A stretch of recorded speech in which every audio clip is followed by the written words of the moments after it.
ശ്രീനാരായണ ഗുരുദേവ വിഗ്രഹ പ്രതിഷ്ഠയോടനുബന്ധിച്ച് വിഗ്രഹ ഘോഷയാത്ര നടത്തി. കരുനാഗപ്പള്ളി കോഴിക്കോട് 226 നമ്പർ SNDP ശാഖയുടെ നേതൃത്വത്തിലാണ് ഗുരുക്ഷേത്ര സമർപ്പണവും ഗുരുദേവ വിഗ്രഹ പ്രതിഷ്ഠയും നടത്തുന്നത്.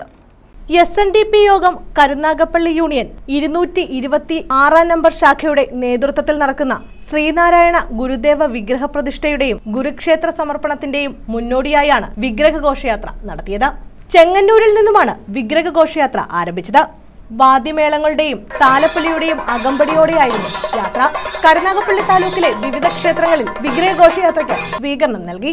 കരുനാഗപ്പള്ളി പടനായർകുളങ്ങര ക്ഷേത്രം, കോഴിശ്ശേരി ക്ഷേത്രം, മരുതൂർകുളങ്ങര ക്ഷേത്രം വഴി ആലുംകടവ് ഗുരുമന്ദിരം, തുറയിൽക്കന്ന് ഗുരുമന്ദിരം വഴി ആൽത്തറമൂട് ക്ഷേത്രത്തിലെത്തി. ഇവിടുന്ന് താലപ്പൊലിയുടെയും ചെണ്ടമേളത്തിന്റെയും അകമ്പടിയോടുകൂടി വിഗ്രഹ ഘോഷയാത്ര ഗുരുക്ഷേത്രത്തിലെത്തി. വിഗ്രഹ പ്രതിഷ്ഠയും ഗുരുക്ഷേത്ര സമർപ്പണവും ഞായറാഴ്ച നടക്കും. ശിവഗിരി മഠം മഠാധിപതി സച്ചിദാനന്ദ സ്വാമികൾ പ്രതിഷ്ഠാകർമ്മം നിർവഹിക്കും. ക്ഷേത്രതന്ത്രി ജഗദേവൻ ശാന്തി മുഖ്യ കാർമ്മികത്വം വഹിക്കും. ഇതോടനുബന്ധിച്ച് നടക്കുന്ന പൊതുസമ്മേളനം CR മഹേഷ് MLA ഉദ്ഘാടനം ചെയ്യും. Karunagappally SNDP union president Suseelan ക്ഷേത്ര സമർപ്പണം നിർവഹിക്കും. സെക്രട്ടറി A സോമരാജൻ നമസ്കാര മണ്ഡപത്തിന്റെ സമർപ്പണവും നിർവഹിക്കും.